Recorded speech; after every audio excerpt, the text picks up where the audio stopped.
अरे जिया, अरे हमारे साहब जी से अरे लागल बा लगनिया मनवा पागल हो गया। अच्छा, सही हो।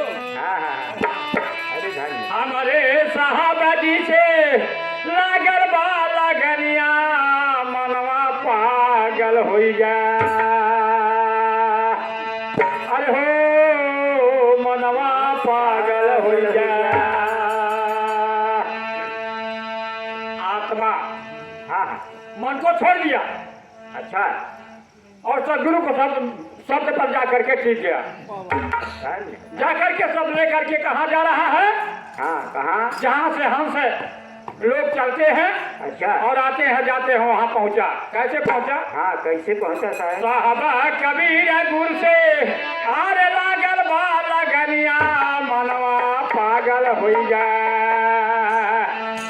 आरे भाव नाही घरवा हो पागल हो गया। भाव नाही घरवा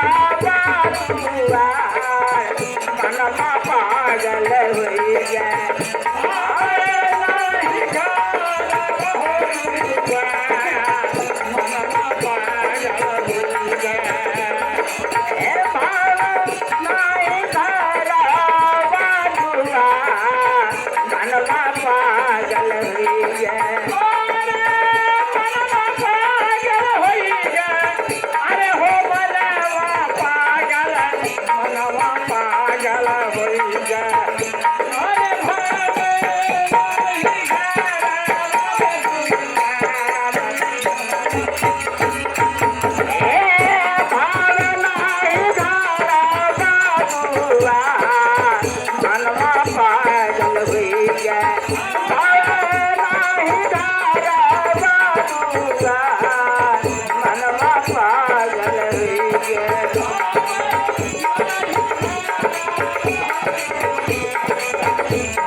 लागल बा लगनिया हो है मनवा पगला गल गल।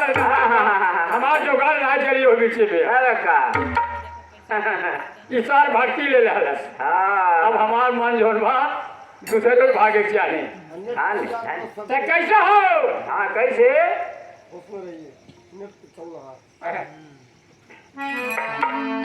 मैं जो है कुछ नहीं हूँ, जो है तो साहब है।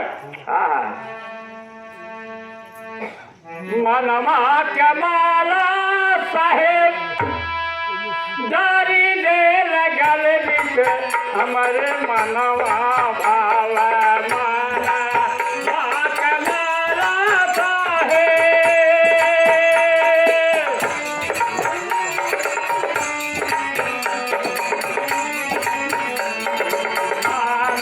माला के माला साहेब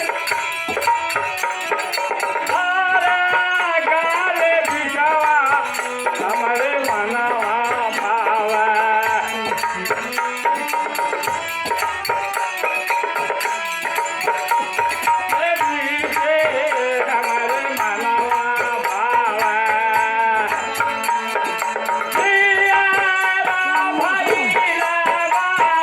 हमारे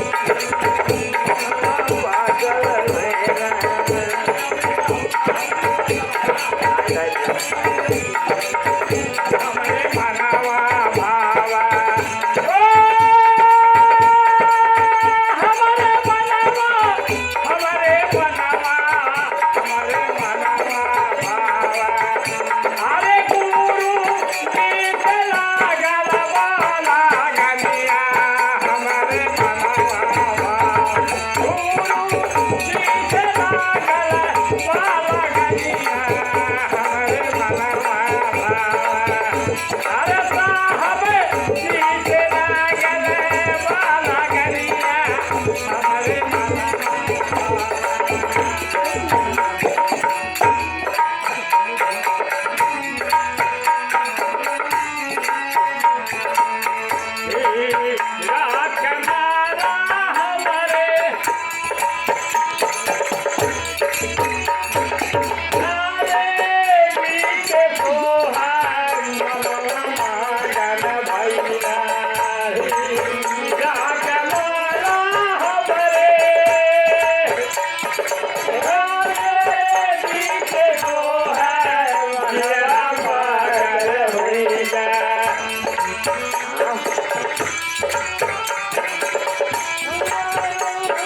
नेपाल से हमारे बहन जी की तरफ से 50 रुपए नेपाली का पुरस्कार है और संत समाज से बारंबार आशीर्वाद है, साहब के दरबार से बारंबार आशीर्वाद है और हमारे जो है गुरु महाराज जी के तरफ से बारंबार आशीर्वाद है।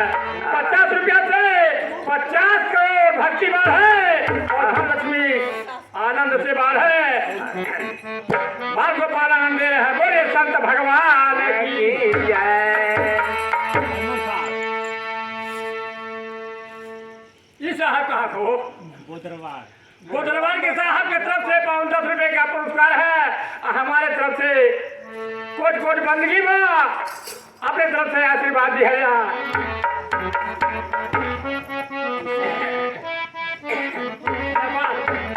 हाँ, नेपाल के साहब की तरफ से 20 रुपए का पुरस्कार है और हमारे जो है मदनी की तरफ से बारंबार आशीर्वाद है। 20 रुपया से 20 करोड़ बुद्धि विवेक धनलक्ष्मी बारी फुलवारी खूब आनंद दे रखा भक्ति बार है। बोले सदगुरुदेव की जय। कैसे तीनों जन के संदेश आवा कैसे बताए